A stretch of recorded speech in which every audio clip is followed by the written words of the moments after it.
What up? Welcome to the Spar-Inn Boxing Radio Podcast. It took us a while to get ready, but I am here with Fossil. He's still over there wiggling. Fidgety Foss. My fault. Fidgety Foss. We got a shitload to talk about. It's just good to have Fossil back. You know, he goes missing here and there, but welcome back again, Fossil. We already welcomed you back last episode. I was getting some DMs about you, but he's back two in a row. Good or bad? Nobody likes you. 2 in a row. No, I'm just kidding. We are on episode 19, Fossil. 19 recordings. Damn, man. I honestly didn't think we was going to last that long. Yeah, because you have no faith in anything. I'll see. You don't have to take it there, but... Take it where? Where'd I take it? Saying that I don't have any faith. I do have faith. I didn't know you were a go-getter like that, though. I'm going to be honest. I didn't know you were... compared to you, anyone's a go-getter. Jesus. But yeah, enough about our... banter with this idiot. We have a lot to talk about today. There's fights over the weekend. We had the Shakur stinker. Obviously, we're going to go over the whole Benavidez Andrade main card. We have December 9th is the boxing vomit that we previously talked about. We're going to talk about Garcia Duarte, which is on December 2nd, I believe. It's before the 9th. But we have Ramirez Espinoza preview. That's on the 9th with the whole top-ranked card and all the young guns over there. And then we have a major preview of Pro Gray Haney, which is probably the biggest fight in this first half of December. But there's a lot of fights in December. I know Fossil has a very, very strong opinion of the Shakur de los Santos recap. So I'll let you go first, Fidgety Foss. Yeah, well, I just want to say I've never been a fan of Shakur. Never. Yeah, good. Get that out there. I honestly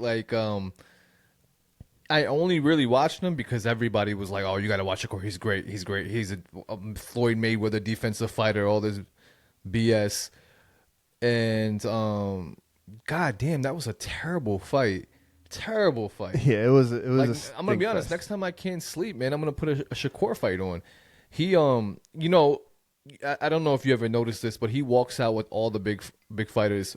He walks out with Crawford. They're like all friends though. They're actually friends. I look at it as more so like, here, look, I'm here to support you in your fight. When it's my time, you come support me. Now remember, they hang out. ESPN. I don't see any other boxers coming out with other boxers like that. Terrence Crawford's kind of an asshole. You've even told stories. He hangs out with Shakur. They're friends, bro. Yeah, but and you know what's crazy? You know what's crazy? Fighters come out with other mega fighters. You know what's crazy about? You know what's crazy about their friendship? They live on opposite sides of the U.S. and they hang out like that. You're 3 states away, and I can't even get you to come over. Okay. Anyway, whatever. I've been going through a hard time. Okay. Oh. So, all right, keep talking. Sorry, asshole. Anyway, hard times. Hard times. Yeah. But anyway, his event took place on a Thursday. Right off a big. What was the event that ESPN was holding? What was it? It was like the NASCAR weekend thing, I don't know, F1, whatever. A lot of people tuned in. A lot of people tuned in, and you know, everyone thought they were going to see something special. People who didn't know who Shakur was tuned in because it was right off the big event. So it was right on. I forgot that Thursday night was NFL football.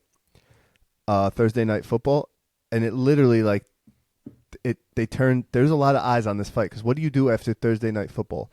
You put on ESPN. You put on ESPN, and then he came. They timed it perfect. So ESPN and Top Rank are doing everything they could to get this guy views, to get him the vision and stuff he needs. Like I said, I think they're trying to get promotional stuff, promotional backing or some data to say, look how many views he had, blah blah blah. But it was he blew it. I agree, he blew it. You know that he says that his hand was hurt, and I know you're gonna be like, no, fucking excuse because you don't like the guy, but I do believe that his hand was hurt. He always puts on stink fests. He does always put on stink fests. But not to this level. Not to this level. This was a high level stink fest. Okay, well, check this out. This is probably one of the bigger opponents that he had, right? And one of the more athletic opponents that he had. No, I don't want to hear that. I don't want to hear his hand hurt, all this other bullshit. He does put on stinker fights or whatever, but this one was really bad. They broke records in the least amount of punches thrown, which is crazy. And you know what? I think he was feeling it because now, 2 weeks later, we're 2 weeks removed now. He's fucking posting, fuck y'all, blah, blah, blah. He's back. First he apologized. Now he's like, I watched the fight. I beat that motherfucker with one hand. And I think he did win, and I know you don't think he won. He definitely, because out of the few punches, he landed more, so you have to give it to him. Yeah, well, I thought it was a lot closer than it should have been. Yeah, but you could agree he landed more. A cleared winner. Well, here's the thing, right? This is what pisses me off about him. After the fight was over, it's like sometimes I hate ESPN Top Rank, like they made excuses for him because the announcer was like, hey man, 2 weeks ago, like, I heard you hurt your hand, and then he's like, he said, I don't want to make excuses, but I just have to stay out of the gym. I'm in the gym a lot. Like, he pretty much came up with an excuse right then and there. Like, yeah, for like him. You're worn out. Fuck that. I don't like that guy. I think he's overrated. I think he's another AB, Adrian Broner. Not the same style, not the same, not the same fighter. Adrian's exciting. More so on the same spotlight. Like, they both got the spotlight. Who have they fought? They haven't fought anybody, honestly. Adrian Broner? And no, not Adrian Broner. I'm talking about at the time when Adrian Broner had that spotlight, he didn't really fight anybody until Madonna exposed him. But but a lot of people they're ducking Shakur though, like whether because he's boring and they know he's gonna win. Okay, well, people have stocks, man. Who wants to, like, you're an exciting, like, for example, let's talk about Canelo and Demetrius, right? Canelo doesn't want to fight Demetrius. He knows Demetrius is a boring ass fighter. Like, it's like you have stock. You have to be exciting. You can't, if you're gonna fight somebody, it has to be exciting. And everybody knows a Shakur fight is gonna be boring. It's gonna be a stink fest. So you're right. If I'm a mega name, why would I want to fight Shakur, knowing that it's gonna be a boring ass fight? So I'm gonna blow your mind right now, right? I'm gonna blow your mind real quick. You know who else is like that, and who also gets booed at his own events and stuff? Who? Devin Haney. And Devin Haney doesn't get the same hate as. Do you remember any parts of Haney versus Kambosos? Yeah, I remember the whole thing. Both the fights. It was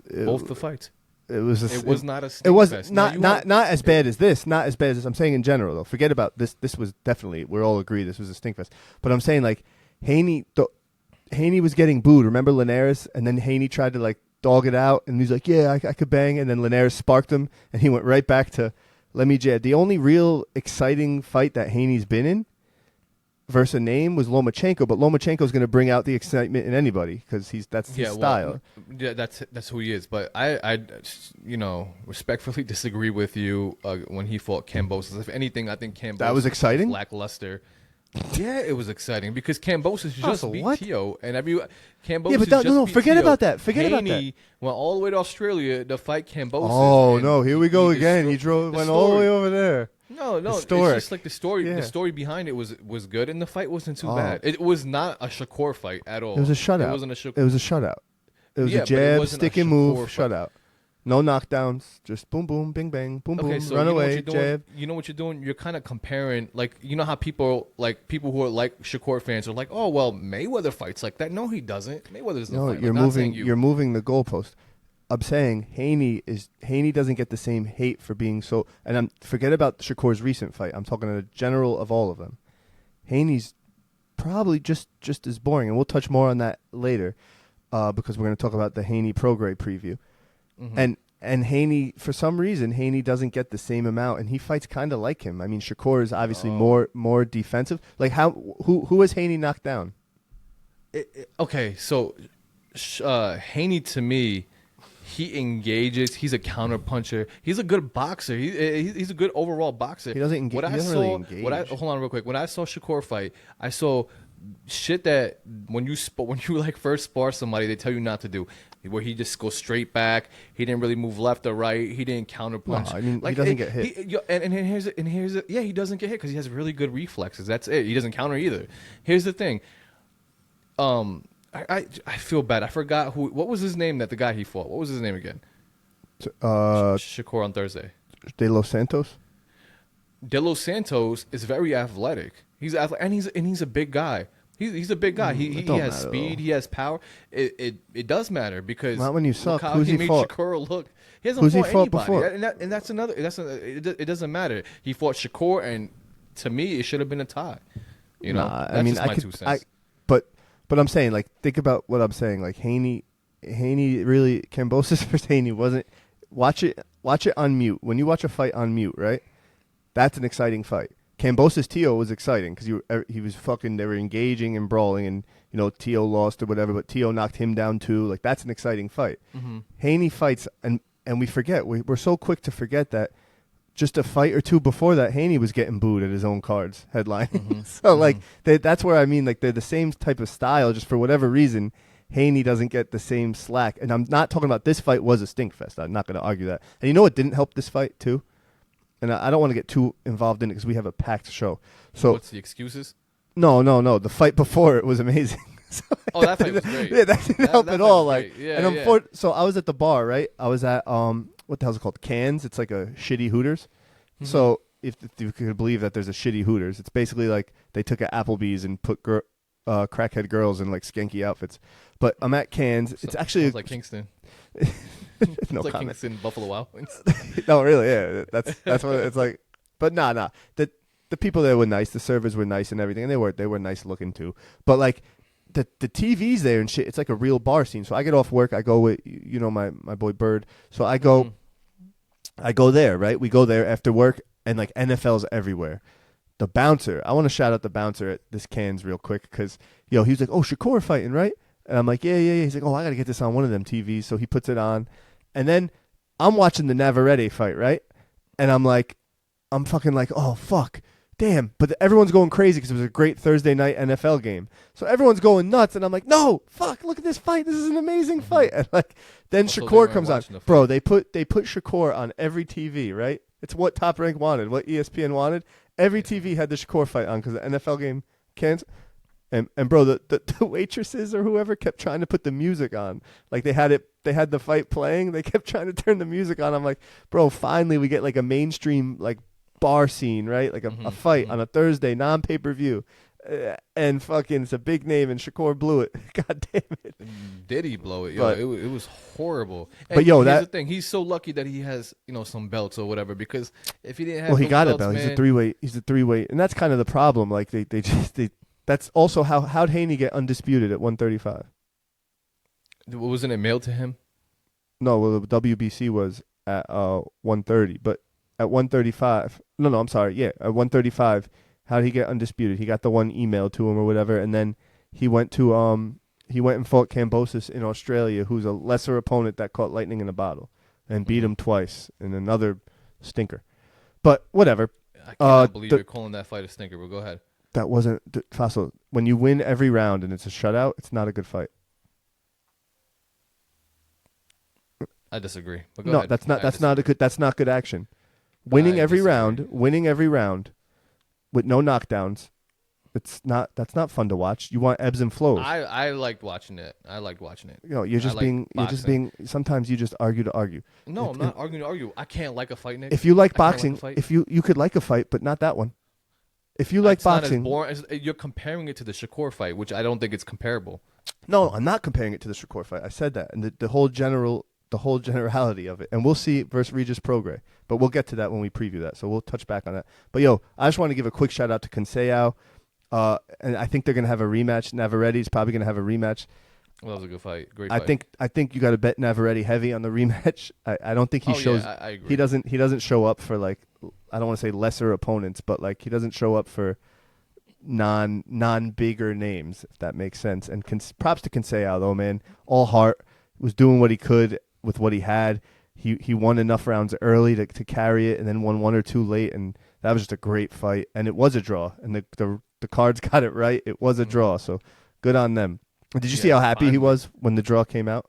Yeah, finally. He thought he was going to get robbed. Well, I still think Navarrete won, but he showed a lot of heart. Oh, yeah. The knockdowns, though. It was a knockdowns. His really, awkward pressure was like just crazy. Yeah. And, good for Conseao, man. He's a good guy, too. All right, enough about that. We'll see what's next for Shakur. It was just funny to see him blow it, but Hector Luis Garcia versus Lamont Roach on one of the better pay-per-view cards in a long time. This was this past Saturday. Did you watch that fight? No, I didn't get a chance to watch that fight. You got the one after that though with Subriel and Matias, right? Yeah, I saw that. That was cool. But yeah. So Hector Luis Garcia versus Lamont Roach. Lamont Roach, I believe, was an underdog coming in, and this was for the WBA super featherweight belt. That props to Lamont Roach, bro. He loses to Jamel Herring at his last belt shot, right? Jamel Herring beat him. Mm-hmm. Comes back. Hector Luis Garcia is a tough dude. Has losses. His last loss was to Gervonta Davis, but I mean, everyone loses to him. And and he showed up. Lamont Roach showed up, dude. He knocked him down in the 11th, almost stops him. That really sealed the deal. One of the cards, of course, was way out of fucking line for Hector Garcia. Right. Well, Lamont let me Roach. just, not to cut you off, which I did, but I did see that fight. I wasn't really paying attention to it, but I did see it. Okay, thank you. I did. Yep. Anyway, before I was rudely interrupted, fucking idiot. But he stops him in the 11th. I'm sorry, no, he knocks him down in the 11th, almost stops him, and then just that sealed the deal for him fight wise. But that division is a stacked division. We were just talking about Navarrete. You got Navarrete has the WBO, Joe Cordina has the IBF, Lamont Roach now has the WBA, and then Oshaki Foster, who's been on a fucking tear, was probably in Fight of the Year, which we talked about, has the WBC belt. He's calling out Oshaki Foster. I like when guys bounce back from their losses. He had 3 or 4 fights before that, and he lost to our boy Jamel Herring. So, and he said, he's like, yeah, I was young, you know, and he said after, and don't quote me like verbatim, but he was like, yo, I knew I wasn't giving up this opportunity. He controlled the action. Those scorecards, the one scorecard, I forget who it was way too fucking out of whack. But that always happens. The right guy won, and good for him. And you know what? Props to Hector Luis Garcia, too, because you could see he was visibly upset that he lost that. And I like that. When your passion's there, he wasn't there just for the money. He's fucking in it. So yeah, good for him. And then we had the guy who I'm very high on, and he's in my favorite fighter's weight class. The fight after that, which Fossil did watch because you were texting me about it. I did. Subriel, but I was kind of drunk, but yeah. Subriel. Oh, what'd you have? 3 sips? I had Hennessy and I don't really drink Hennessy like that, but I had Hennessy and Coke. I had like 3 glasses. Jesus. With 2 shots each. You were at the barbecue, huh? You were at the barbecue. A little bit of weed. So I was really fucked up. Nice. I got I have Hennessy White, Henny White. I got it like an airport. Not a lot left, but that shit is so smooth and good. It's crazy. No, it's really smooth. Actually, I like Hennessy too. I like. It's pretty good. It's funny when I went to Cozumel, Mexico, a couple years ago. I think it was 2019. A bottle of white Hennessy White cost like $45, and you can sell it, back in the States for like $100. Yeah, I think more than that. Yeah, now it's. They sell it like right at the crazy. Next time they let you. It said 8 bottles. I bought 1. I was like, oh, let me get 1. I was so broke after vacation. But next time I'm gonna buy like 8 because I do like this. Okay, enough about alcohol. Okay. Subriel Matias versus Shojahan. I don't know how to say his first name. Ergashev, bro. Subriel Matias. I've been very high on him. I say he's the real boogeyman. Nobody's calling him out. Nobody is saying anything. Those first 3 rounds, the first 3 rounds by Ergashev. Mm-hmm. Ergashev's left, his straight left, is fucking insane. Yeah. Fucking. That's the first time I watched him fight. He's impressive. Yeah, me too. I had to like look him up and stuff. I never. Yeah. Only thing I did notice was that he's Eastern European. So he's Eastern European, right? Mm-hmm. And you never bet against them, especially in like big names. But I just knew Subriel's a fucking dog, and he was coming in undefeated. Young guy took his shot, dude. Those first 2 to 3 rounds, I'm watching and I'm like, oh man, and I didn't want to do it. I'm like, wait a second. He's going around the guard. He wasn't hitting him too clean. He had that little peekaboo pressure style. Subriel fights a lot like the main event, Benavidez. He's like I said this too already, but he's like a mini Benavidez. It's a slow starter. But that same pressure, come forward, high guard. Yeah. Like not totally square, but kind of square. I don't know how to explain it, but head movement, and that's what he is. It's almost like they're in the same fucking camp, or like brothers from long lost times. Someone was real brother. Yeah, someone was His sleeping real around. brother. Nah, he fucking bro. And then, in those first 3 rounds, though, he weathers the storm, Subriel. But I said it to Frank. Frank was here watching the fight with me. I go, bro. Frank was like, yo, dude, he's gonna lose. Holy shit. He said like he was alluding, like and I'm like, nah, dude, you're missing one thing, bro. He's taking those shots and still coming forward. He's still coming forward. And I knew at some point Ergashev with never really facing somebody like that could take his shots, and he was just in his chest the whole time, was gonna break. And sure enough, bro, once that avalanche started coming, man, Subriel Matias is a fucking monster. And yeah, he's somebody to be reckoned with. That's the first time I seen him fight too. Subriel? Really? Yeah, it is. Yeah, that's the first time I seen him Jesus, fight. man. I thought he was losing. I thought he was losing the first couple of rounds. And Dude, I'm like, yeah. I thought it was going to go the distance. I didn't think he was going to lose because like I'm saying, dude, when I saw him still coming forward after that straight left is crazy from Ergashev. Hopefully he bounces back, Ergashev. I'd like to see him again. Now he has that under his belt, the experience. I could see him getting a belt at some point. He's pretty young too. How I think. old is he? I think he's in his 20s. He's pretty young. Oh, okay. And dude, those Eastern Europeans are tough. But yo, I had a parlay, right? I had this one fucking stung. I had Subriel Matias 7-12 stoppage, and David Benavidez 7-12 stoppage. Dude, both dudes quit on the stool. I have a bigger thing for Matias is I have never seen an Eastern European quit on the stool. He made up some leg excuse. He's like, oh, my leg's not moving. Yeah, dummy, because you got hit in the fucking head and your leg was rattling. And he quit on the fucking stool in the 6th round. I needed him in the 7th. He just had to walk out there in the 7th and then quit. Would have been good. Yeah, would have been good. But until the Andrade fight, because Andrade also quit on the stool. And I'm like, how much did you win for? I mean, how much you would have won for that fight if you came? No, I'm sorry. Ergashev quit in the 5th. Ergashev quit in the 5th round. I just need him to last 2 more rounds. What's his name? Andrade quit in the 6th. So I needed him the other round. I needed them both to get stopped in 7-12. It was plus 800. I think I bet 100 on it, so that would have been $800. Nope. Damn, dude. Damn. That close though, bro. That close. That's why when I make my picks, they're high odds, but they're close. So yeah, no, I never bet, and this card was the first time I actually. Yeah, we'll talk about that next. Though we'll talk about that next because that was I lost that bet too. I had I'm a degenerate. I had a bunch of bets going, but yo, dude, think about that for a second though. Name an Eastern European, right? That quit on the stool. Not that the corner stopped. Not that somebody. I couldn't think of one. And I can't think of one either. If anybody out there could think of one, and that they should make a belt for that. You stopped an Eastern European, dude. These guys eat like their own arm if they're hungry. Like they're animals, tough wise. And yeah.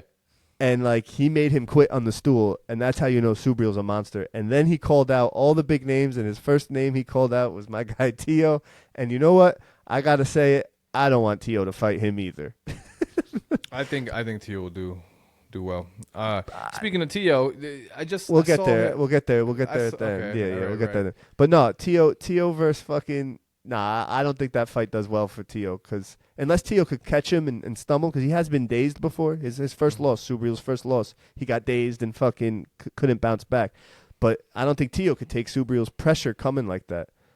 But Tio does have power. It's just Subriel's a monster. I don't want Tio to fight him right now. I will say this though: if those two are to fight at some point, whoever decides, right? Say Haney gets the belt versus Regis, right? And now Haney calls out Subriel. I want to fight Subriel. And Haney's style, that long jab, smart enough to stay away. Yeah. He could do well, but that pressure is not stopping. Like Haney's not knocking out Subriel.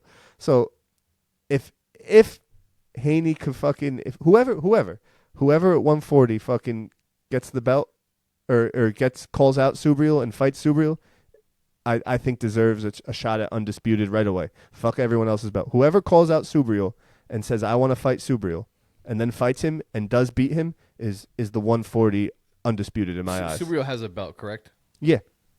He just has one belt? Yeah, and that's why nobody's fucking calling him out. He's like, oh, I'm here. I want to fight this guy, that guy. They don't want to touch him. They all call each other out. Nobody mentions Subriel, bro. The problem with that weight division, 140 pounds, I feel like there's just a handful of household names, and they just keep calling each other out. You know what I mean? Yeah, but I mean, the good news is that they do have belts. So, like, Teofimo has the belt, right? Yes. Does he have the belt, or did he drop it? Like, No. He's still there. Regis Prograis has the WBC belt, so they're fighting. Him and Devin Haney are fighting. Haney, yep. Mm-hmm. So that's good. That's fine for me. And then I think Haney, honestly, I think Tio wants Regis Prograis. Regis Prograis right now to everybody in that weight division seems like food. So Tio wants Prograis, and Tio's style and Prograis style, I think Tio could do damage in that fight. T.O. versus Haney, I don't think T.O. it fares well against Haney. Haney's smart enough to stay away. But that being said, T.O.'s also smart, could get on the inside eventually. Yeah, I think he has underrated IQ, T.O. For sure. T.O., yeah. He's a really good boxer. And he shows up for the big names, so you know what I mean? So that's actually true. Yeah. Why would I lie? So he shows up for the big names. So but still, you never know.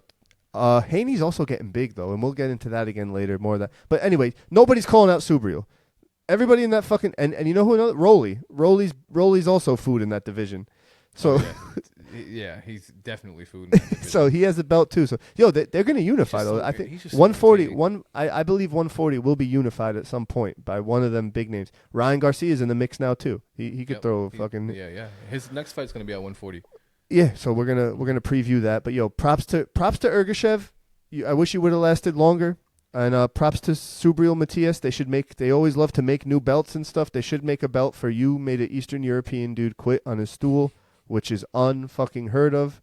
And you are a monster. I love watching him fight. He's literally a mini Benavidez, and it's awesome. David Benavidez, not the other Benavidez, who we'll get to right now. And Jermall Charlo versus Jose Benavidez Jr. Charlo is 33-0. Benavidez is now 28-3-1. Before we get started, I just want to formally and it's about the end of the fight, but I want to formally apologize to Jermall Charlo. I've been hard on you with your layoff. I've been talking all kinds of shit about the Charlos in general, especially your brother's last performance. The post-fight in the ring interview, Jermall, you do have mental issues, and I am very sorry. Like, I swear to God, I'm sorry. I never. It takes me a lot to believe the mental excuse, like the mental break excuse. And Jermall Charlo, in that interview, I saw it in your face. And yes, you do in fact have mental issues, and I just want to apologize. I also want to make another apology, is I forgot how good you were, and Jose Benavidez Jr., I forgot how just regular you are. And I'll leave it at that. Fossil, you could take it away. I know you watched that fight. And talk about your bet. Yeah, well, okay, so truthfully, I think I've seen Jose Benavidez fight once. I know Charlo has been inactive, so I put $100 on Benavidez. I got duped too. I'm like, okay. And what really, I mean, I should never do this again. What really made me choose Benavidez is because I saw how much confidence he had in that trash talking video that they had together. I'm like, you didn't tell me that part. I would have said no. Yeah. But really, it was because Charlo has been inactive. That being said, Charlo did his thing. He had an incredible performance. I think he won every round. Also, let's not forget that Benavidez also moved up in weight. I think he fought at 140 before. Benavidez also 160. What it was 168, right? No, this fight was at a catch weight. It was supposed to be at 160, but the catch. So I'll get into that right now. So you didn't make a bad bet, dude. So Fossil put 100 last minute. He texted me, "Yo, I don't have an account. This guy, I can't get a hold of this guy all day. But the minute he wants to make a bet, what's up, man? But so he texts me, right, and fucking." I'm like, yeah, I'll put it in. Like, they're walking out, and I'm like trying to put it in. He put 100 on Benavidez straight up to win because it was plus money, plus 500. But it wasn't a bad bet, and I'll tell you why. In boxing, right, a 2-year plus layoff, right, mental issues, whatever. Huge. He negotiates the fight at a catch weight, right, because he can't make the weight, and then he misses weight. Yeah, dude, everybody should have been pumping Jose Benavidez. What we forgot and we were blinded by was Jose Benavidez Jr.'s brother. We were following that hype train, and we're like, yeah, dude, look at them. They're good. They probably spar together, yeah. Yeah, and I even had Flats here, David Sparks, who sparred with both of them, was saying, yo, bet on him. He's nasty, which he probably is nasty in camp. And, this was the best performance Jose Benavidez Jr. ever had. But what it did was it blinded me about the tiers and the levels in boxing. And there's tiers and levels in boxing, which I talk about in almost every episode. And it's sometimes the hype could kind of convolute that. You know what I mean? And that's how good Jermall Charlo really is, though, dude. After everything negative I just said, 2-year layoff, mental issues, ups and downs, all this shit going on, right? Misses weight, negotiates a catch weight because he's having trouble making weight, and then comes out and puts on a performance like that versus a game Jose Benavidez Jr. Props to Jermall Charlo, man. All props to Jamal Charlo. And again, I No, apologize. You do have for mental sure. issues. That was crazy to see. I was Yeah, but cringing at you the got to end. look at the other side of the what's the word I'm looking for? It doesn't matter. You just have to look at the other side because yo, Benavidez moved up in weight. He's a smaller guy. He moved up in weight to fight Charlo. Charlo couldn't put him out. Yeah, but What after Charlo needs to do is call out Caleb Plant. That's no, what he needs to do. that'd be a good fight too. Yeah, That'd be a great the thing, fight. and you know what? Big fight. I hope that happens. And you know what? Caleb also though has while he looks well early versus the big names, he has trouble with bigger names. So Yeah, it's but he's gonna beat Charlo. I don't know, dude. He- Charlo's jab. Think about his jab in this fight and that comeback. His jab looked crisp, and Yeah, he said all the right things, bro. He was like, he goes, yeah, you know, he's like, I needed those 10 rounds. I needed 10 rounds in me. I shut him out in 10 rounds. He's like, and props to him too, dude. He didn't get him out of there, but Jose Benavidez Jr. is tough. Terrence Crawford got him out of there, but it was in the 12th. Like he's not a pussy. Mhm. So, dude, Jamal looked real good. I think he got shot around the time where he fought Crawford, so he must. I think it was his have been, first you know. comeback after that. I don't know. Okay. Jose Benavidez Jr. though, he's He's tough. he's for sure. tough, and he did really well. He just didn't have enough power, I guess, for Jamal. And Jamal looked like he was 180 in there. I thought he was huge. dude. At yeah. one point though, Jamal Charlo threw a 12 to 14 punch combo. It was like I'm like, damn, dude, this guy's slick. Mm-hmm. It's good for him, dude. But again, yeah, good for him. All the props in the world. But again, I always look at the other side where this guy is a lot smaller. Benavidez is a lot smaller. Doesn't belong in that weight class. Yeah, but as there's tiers to this. as a tune-up, right? He took Jose Benavidez Jr. and treated him like a tune-up fight. And, That he did. And made him look like a tune-up fight. So, dude, he's a different level. There's levels in boxing. I think maybe one more fight for Jamal Charlo to really get back in that groove, and then go get Caleb. I'll take a Caleb fight or Jaime Munguia. Give me a Jaime Munguia fight. He beats the fuck out of him. I think Jaime Munguia is overhyped, but Jaime Munguia is also a different weight class. But they're all around there, so whatever. Right. Yeah, I don't know. That I guess is what's next for Charlo. He fucking looked good, man. I'm happy for him, and I'm glad he proved me wrong. I was like, yep, I'm wrong. I don't know. I don't really like him. Why? You just don't like people. Like, No, because I see. Listen. First off, put all that aside. How he boxed, bro, he boxed wonderful. dude. Like Personally, that was, I don't like him. and He it was, boxed wonderful. and it was fun to watch because Benavidez brought the pressure. Benavidez made it exciting with the shit talking, the pressure, and all that stuff.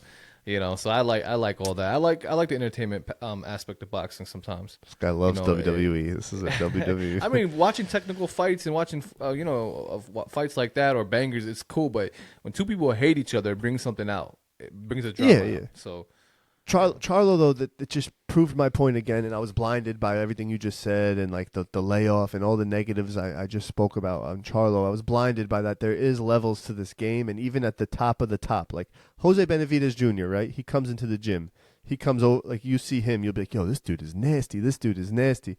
But there's also a tier above him, like his brother, the Charlo brothers are a tier above. Like there's a tier above, which is crazy to me in pro boxing, right? I feel like you only know that if you actually went to a boxing gym. I swear. Yeah. Or that's the only time you know that, because a lot of times people see fighters put gloves on and throw punches at each other, but there's definitely tiers to it. So you'll see like in boxing gyms like a amateur standout, right? Golden Gloves, whatever, Empire Games, whatever the hell, all these tournaments, fucking a record of like 30-1, who's probably going to be a good pro one day, that's usually what that means. But then you'll see him fight like a middle of the road pro, right? Or spar. You'll see him spar a middle of the road pro, and you're like, what the fuck is going on? Right. No, I remember that. Yeah. So there's levels, man. And of course they could get there, but there's just levels. And I always say there's levels. And then finally, who is on that top level, that top, and I'm very interested. I didn't talk to Fossil about the fight. Usually after fights we call each other. He gives me a shitty opinion and we argue. But I specifically didn't, because I wanted to hear his take on David Benavidez. What's next? So Fossil, you could go first. I need to take a sip of my drink. All right, you'll probably be surprised about what I say about the fight. Will I? We know Benavidez is a slow starter, but I knew it was gonna play out the way it played out. I was actually kind of impressed with Demetrius and like his turns, and his defense, His angles? and like His his angles angles and the way he for was how punching. long? For about 2 rounds. So yeah, because that's how Benavidez fights. He just walks you down, and then he puts the pressure on you all 10, 12 rounds. Hold on. And Keep talking. I gotta get yeah. a chaser. And he destroys you. So he had a great performance, right? But let's not get carried away. I think a good boxer would beat him. I really do. A good boxer. This is and he's a power puncher. Like who? Sound? Like who? Caleb Plant. Like Canelo. What is Caleb Plant a good boxer? Caleb Plant's a good boxer, but the problem with Caleb Plant is he runs out of gas. And Caleb did pretty well against Benavidez the first 5-6 rounds. So I think Canelo being as Canelo has better ring IQ than Caleb Plant. So and I always think, and I always said this, a boxer will beat a power puncher. Yeah. Benavidez is a boxer, but he's more of a power puncher than anything. So, and he makes mistakes. He's go ahead. Before I get into my opinion on the Canelo, we'll talk about that. That's what I wanted to hear. Like, because Fossil's a fucking dick riding Canelo fan, but he won't buy. It's not even that.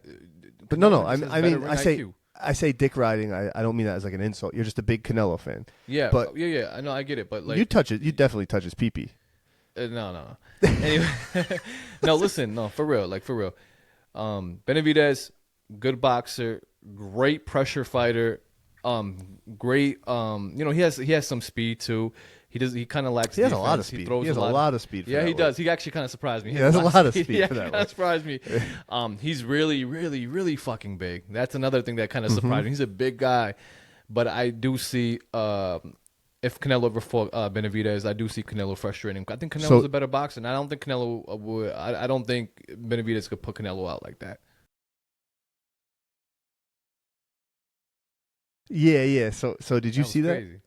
When he got, did you, dude? His head was like a cartoon. He was like, yeah. For a second, I thought Benavidez threw him down, but when I watched the replay, it was a clear knockdown. Sorry. I could tell, dude. Pressure burst pipes. I always say it. Pressure burst pipes and gives you heart attacks.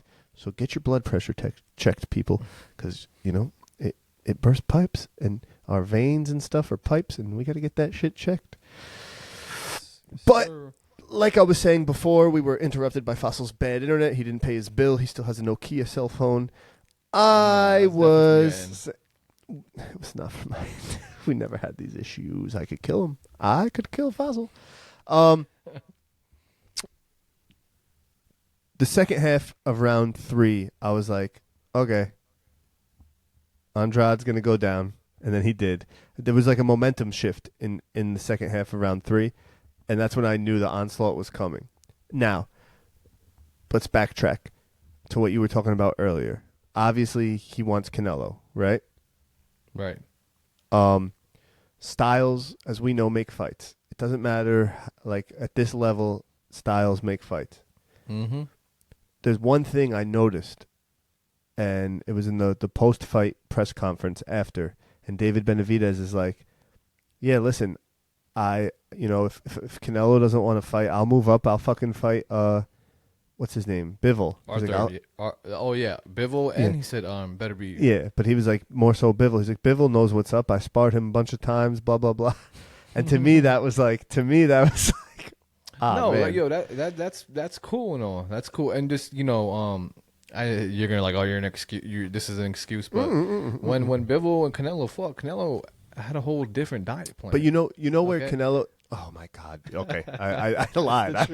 I wasn't gonna say that. That is the truth. That's the truth. So he lost because of his diet. No, hold on real quick. He wasn't eating any meat. He was just it was like a vegetarian diet. It's the truth. Yo, I hope we lose signal. I hope it fucking cuts out again. It's the truth, dude. It's the truth. Stop, you hater. It's the truth. Bivol control. So this is where Canelo has problems. And I'm not bringing it up because I am a Triple G fan. I'm just bringing it up because he has problems when pressure meets pressure. So Bivol was like sustained and systematic pressure. You know what I mean? Like half step back, ba ba ba, bing bing bing, right. moving. Canelo didn't know what the fuck to do. He's like shit, and then he's like, okay, this guy can't knock me out. I'm gonna try and do this plotting counter shit. Yeah, Triple G, the first fight and the second fight with Triple G, right? Same thing. And whatever your opinion was, Canelo handled it the best he could and did well. He did very good. He won one of them. And it was the same thing, though. It was the same thing. You're watching that fight, and you're like, damn, I've never seen Canelo get hit like this. What the fuck? It's because he was on the ropes, the pressure. Right. But and he adjusted. Right. He adjusted in the second round. And now this fight has to happen, dude. Canelo and Benavidez has to happen, and the timing works out perfect. I don't know if it's going to happen, but the timing works out perfect for Cinco de Mayo weekend. Yeah, I don't think it's going to happen during Cinco de Mayo. I don't think it's going to happen. Dude, you know how much money? Happen. Do you? It's going to be I don't know. All of Mexico's I don't know. See that fight. Dude, that fight does real quick on massive Bivol.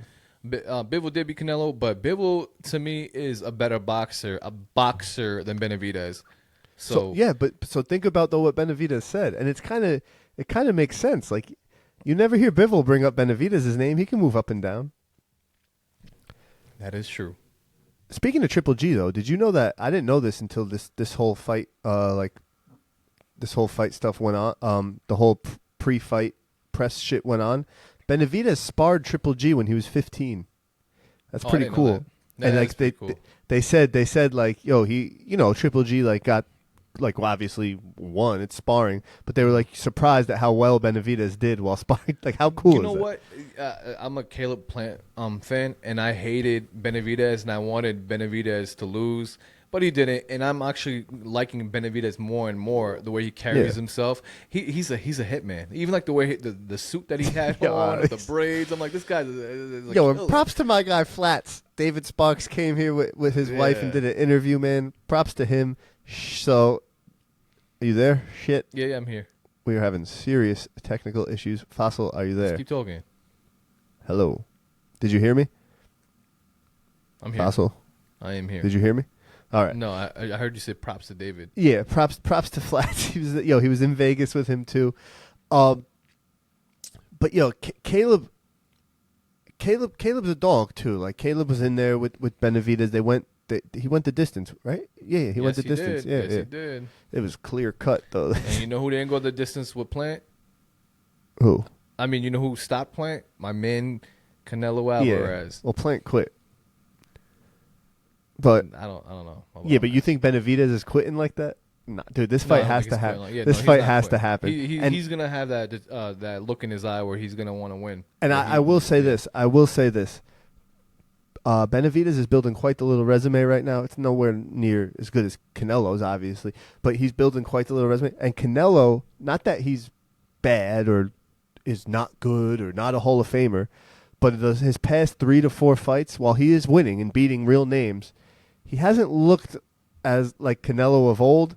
So I think it'd be good of Canelo to fight Benavidez as fast as he can, because I think he's so good, but he is declining a little bit, and you could agree with that. I agree to that. Yeah, no, I agree to that. Yeah. Sure. So I think it'd be good of Canelo to fight him ASAP. Yeah. And if Benavidez beats Canelo, he's pound for pound number 1. Now, and that's true, but if Canelo beats Benavidez, he's probably the best Mexican boxer of all time. See? So that's how good Benavidez is. Right. And Andrade's listen, Andrade could beat a lot of guys at that weight class. He said like, I moved up, blah blah blah, but he could beat a lot of guys at that weight class. So Andrade's not like a fucking C-level fighter. He hasn't fought anybody, and now he did, and he made him look like a C-level fighter, but he's not a C-level fighter. So yeah, he did. Yeah, he did. He did, and Benavidez does that though. And Caleb Plant survived, but it was clear in like round 6. To me, still, that was the best fight of the year. Caleb Plant versus Benavidez. I loved it. Loved everything about it. You're being. I'm glad you loved it. I loved it too, but you're being a little biased, Fossil. Hey, yo, and I like Caleb too. My guy lost. I still loved it. It was a great fight. Yeah, I think Benavidez wants no part of. Caleb Plant wants no part of Benavidez again. He won't take that rematch. No, there's no reason for him to. He needs to. Caleb Plant, just off topic, the Charlo fight, that would be a good fight. Yeah. That'd be a good fight, too. That'd be a good fight. And if Caleb could beat Charlo, one of the Charlos, I don't know. I didn't like Charlo saying he doesn't know what weight class he's at. I'm all lost and mixed up now because we had some technical issues. He's half retarded, but go ahead. No, come on. He has actual mental issues, so I don't appreciate you saying that word. Sorry. Like he actually had like, dude, I'm not kidding. Like I'm not going to speak on my job or whatever, but like I have to read people for a fucking living, right?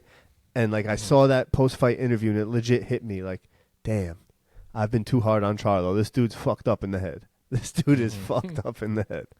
But whatever. So what's next? We don't really know. Honestly though, and this is the last thing I'm gonna say and then we'll move on to the next topic. Canelo, right? I think the pressure is on Canelo. Oh, hands down, it is hands down. Like like Benavidez is here, right? To be fair, did we already spoke about? I mean, this is already in the works. Canelo fighting Jamie. What the fuck is Jamie? Jaime Munguia? Is that? Yeah, Munguia? It's already in the works. So before, now if Canelo fights Jamie next, everyone's gonna say, Jaime. "Oh, he's ducking." Jaime. It's Jaime Munguia. This is Jamie, no? No, it's Jaime. Jaime. J okay, is silent. Okay. I thought you were Jaime Latino. Munguia. You're not Latino? No, I don't know what I am. I'm a little bit of everything. Listen, I was left on the doorstep. so anyway, They should have left you. They should have fucking left you there. They should have. Nah, I'm just. Yo, listen. No, that fight's already in the works. So people who don't know, that fight is most likely going to be Canelo's next fight.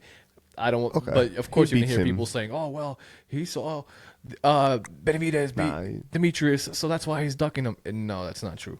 That's supposed to be his next fight. And I think Canelo Fuck it has though. It's two more- Canelo. It's Canelo Alvarez though. It's Canelo Alvarez. Canelo has 2 more fights left. So I If think he's one smart, of them's gonna be Jamie. if Canelo's smart, because Munguia could crack. Like I'm not saying he's gonna win. And he's a big guy too. Yeah, I'm not saying he's gonna win. He's young and big and like everything I just said. If Canelo's smart, he takes Benavidez now and then he backtracks and fights Munguia. Yeah, but I mean, what kind of? Because I honestly think these two fights that Canelo's gonna have, is gonna be his last 2 fights.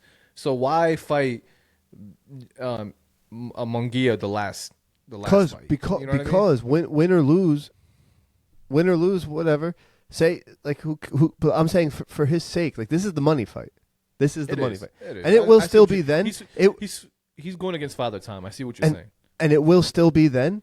But like, why risk that? Because what if Munguia hits you the wrong way? Like what if? Right. There's a lot of what ifs with Munguia. He's not dangerous. He's a dangerous fighter. Very dangerous. Yeah, he he's sucks. a big guy. He hasn't fought anybody, and I think Canelo waxes him. But why risk that when you could have the Benavidez fight? And then you know what I mean? I could see though them running with some narrative like passing of the torch, even though he's not Mexican. Did you see the Mexican monster bit with Tyson and shit? Yeah, I did. Yeah, I thought he was Mexican too. I'm not gonna lie, I thought he was Mexican too.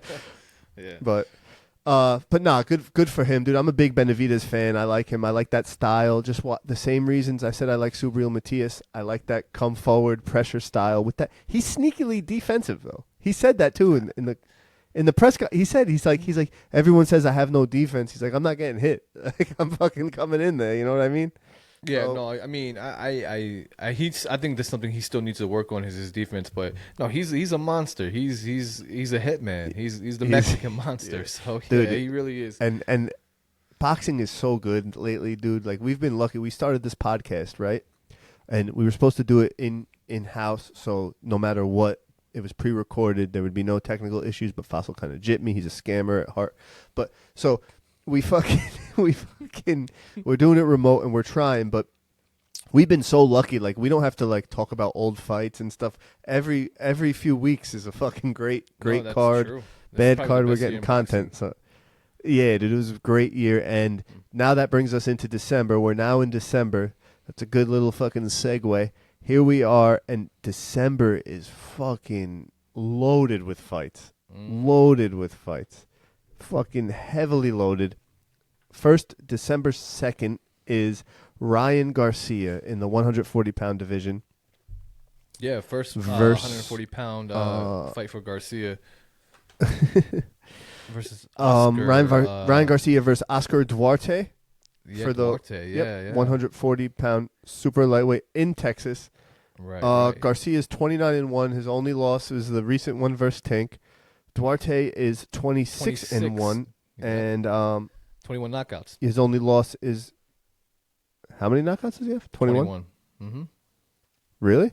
Yeah, Oh, it's shit. pretty high. Yeah. So I'm not gonna lie, I didn't know much about Oscar Duarte, but from what I'm reading and watching, from what I'm reading and watching though, they're saying he's a pretty tough guy. Yeah, pressure fighter, heavy hands. I mean, he has 21 knockouts, 1 loss, 26 wins. This fight. So he appears to be a big. Go ahead. He's a big body at 140. He's a big body at 140. Mm-hmm. I'll say that he looks big for 140, which is good. But he, from what I watched, right, he's a strong, thick 140 pounder. He's very like controlled wild, if that makes sense. Like if it's like a brawling style, but not a brawler. It's more controlled.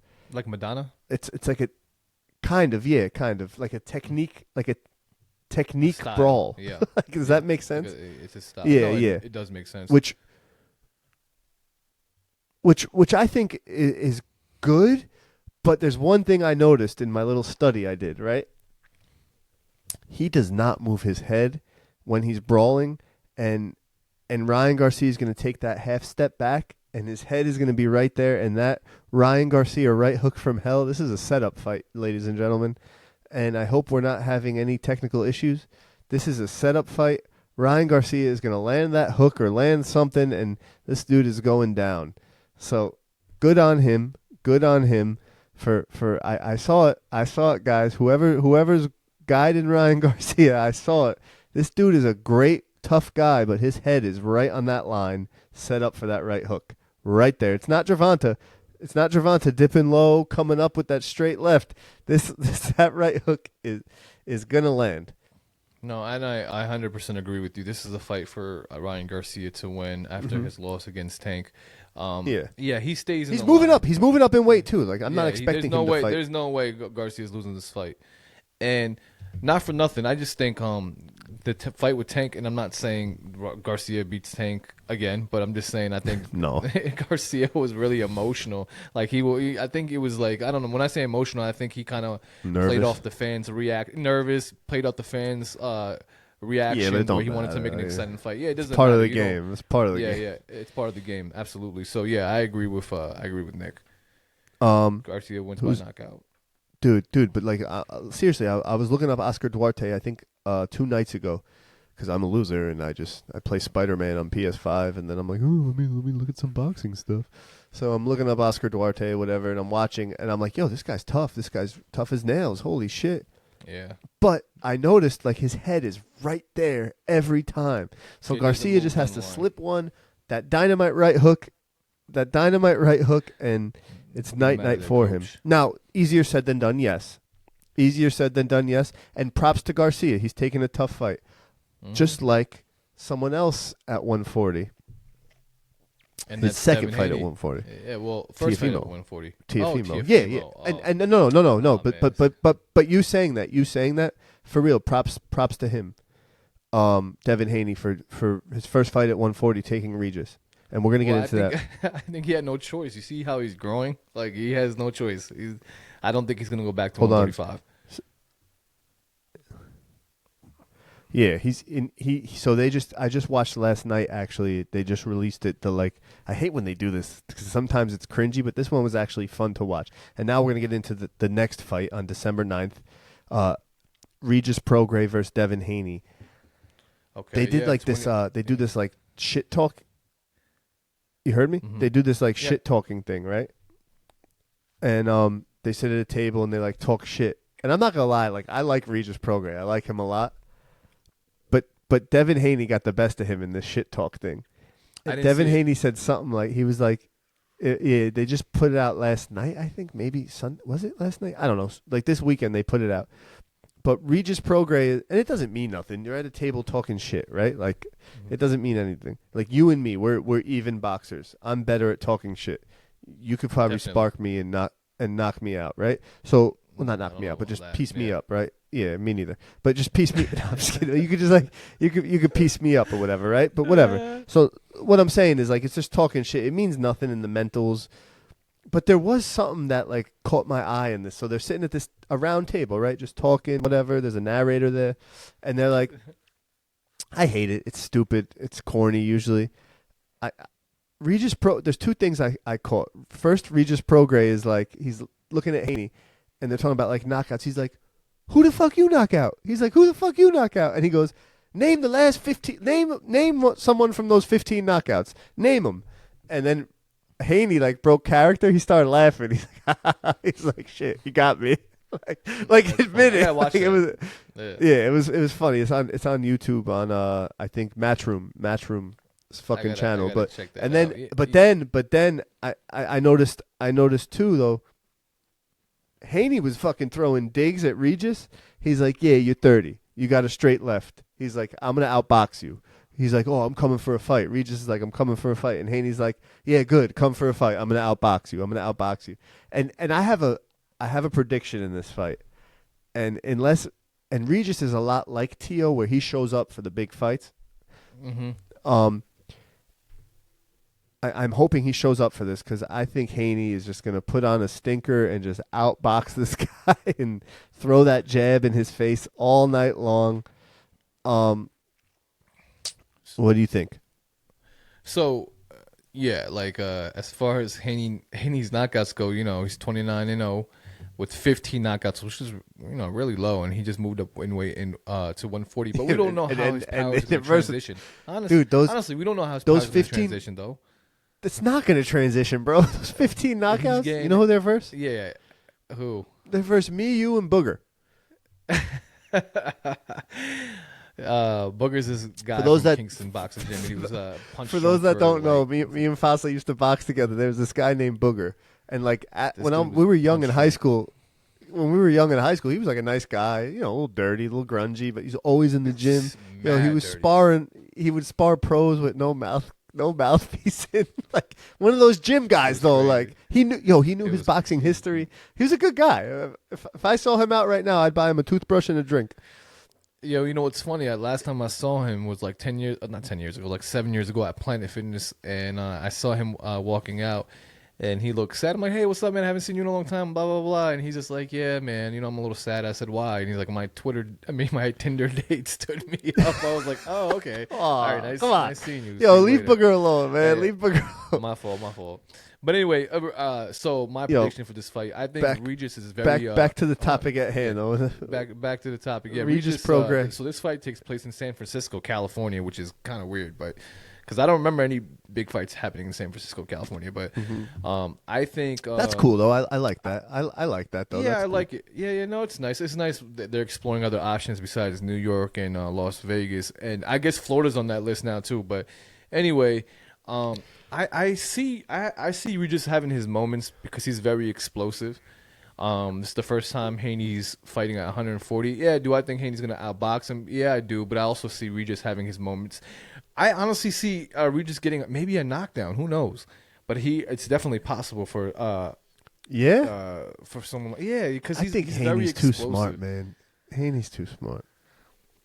I don't know. We'll see. This is a new weight class for Haney, so we'll see what happens. This is a fucking. I'm excited for this fight. It's December 9th. There's tons of fights on that day.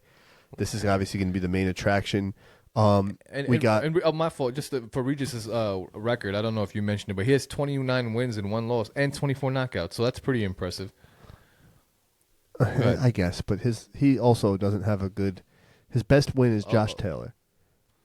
And when he got the belt versus Josh Taylor. Are you sure? Josh Taylor beat him. I'm sorry. Josh Taylor. Yeah, that's his only. No, it's not Josh Taylor. Zambeda is his best win.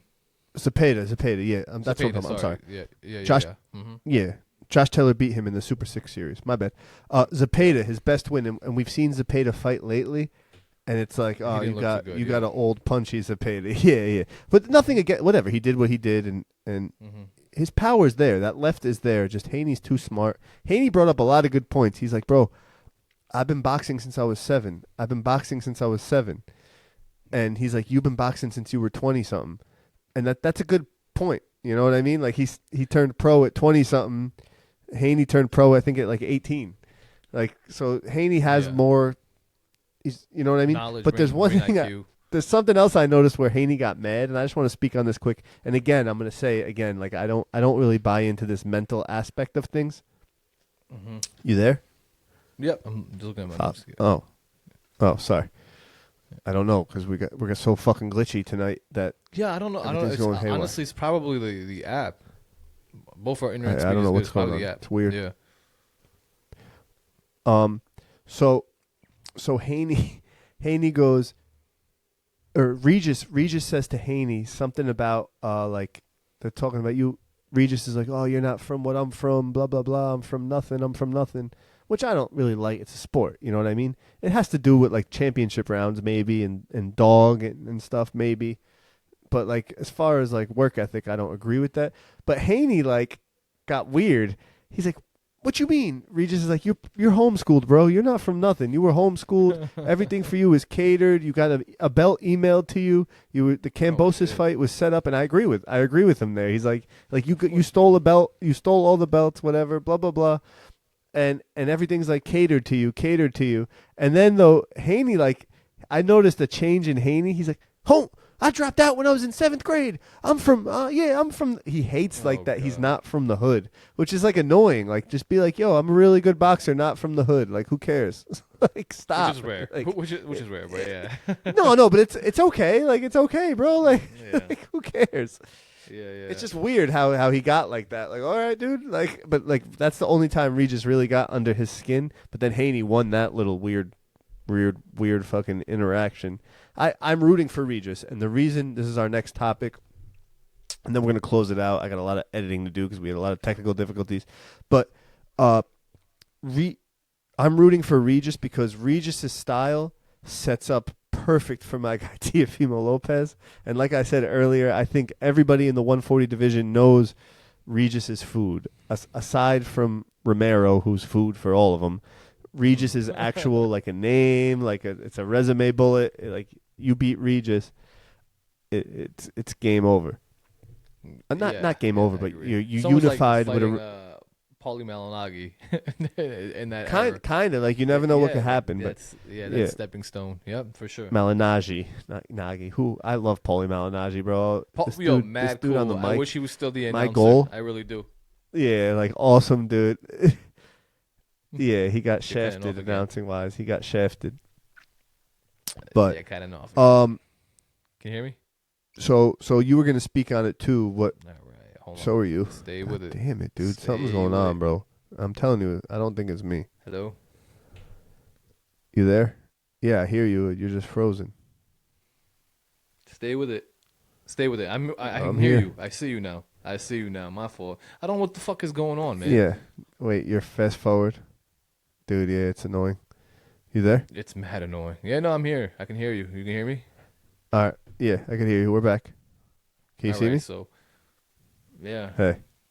It's definitely you, bro. You're blurry as shit. I'm looking clean. I'm looking clear. You're blurry on my screen. So it's something going on. I don't know what it is. I think it's the app. Both our internet speed is good, so I don't know. All right, whatever. It was supposed to be in person anyway. You were supposed to be here in the studio. Teofimo, he was at the fights in Vegas. He goes to all the fights too. And you know what? You don't mention it. You were hating on Shakur for going to all the fights. So does Teofimo, bro. Yeah, he doesn't it's not going. It's not going to the fights. It's coming out with the fighters. It's two different things. And Teo, like he's kind of getting annoying because I from what he said, he turned down the Ryan Garcia watch your fight mouth. because of No, listen. He turned down the Ryan Garcia. He turned down the Ryan Garcia fight because of the money, which whatever. Yeah, I get, fight hype. Teo, Fight hype. like, Called dude, him. Fight hype. Called him. Your network is not worth as much as you think. I'm gonna be honest. I don't think.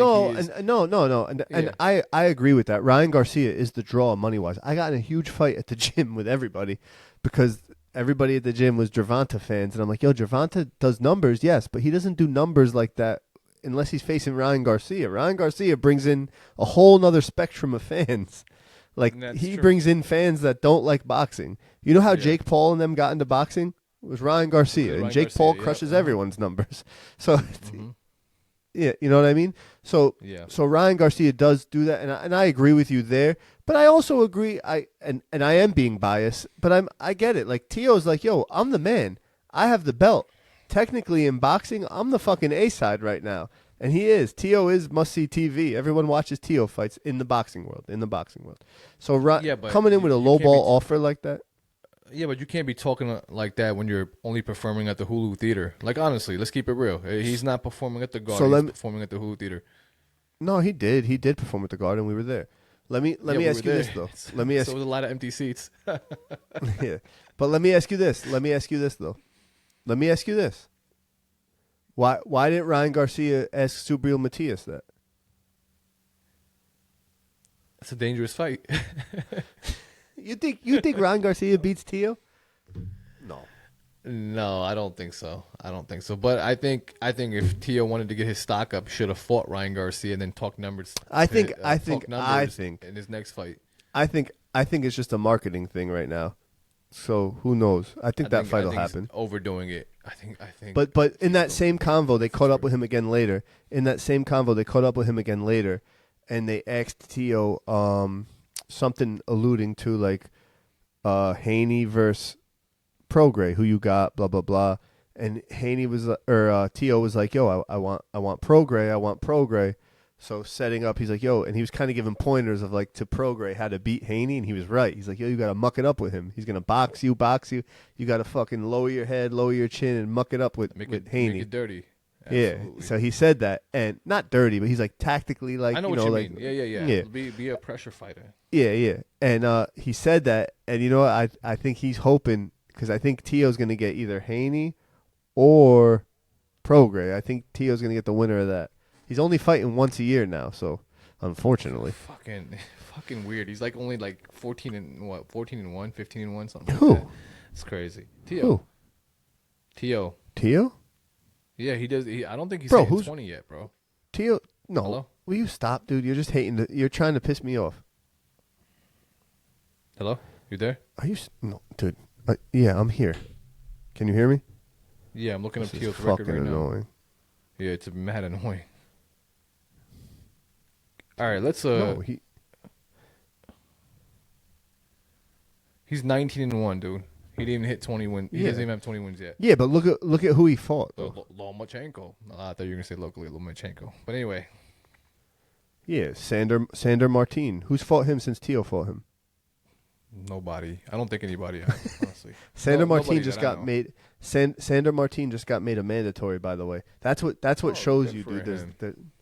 No, for real though. Like that's what shows you that there's levels. Richard Comey, Nakatani. Yeah, Tio's resume is crazy, and now Josh Taylor schooled him. Stop. So that being said, though, that Fossil's trying to close the show, but we had a lot of lapses in our fucking show. Yeah, that's why. That being said, though, December. Yeah, me again. I'm gonna come to the screen. This is supposed to be at the Spar-Inn. I could punch Fossil in the face so many times. That being said, December 9th is a good show. We got a full stacked fucking card in December. I have a lot of shit to do to edit this and try to make it good for our fans, all three of you. We're losing fans. We're losing momentum, Fossil. We're losing momentum. Can I ask you something? I'll ask you when we close it out. Please follow us on Instagram, Twitter, everything, all that. We are looking forward to another episode. Probably. Are you coming over December 16th or not?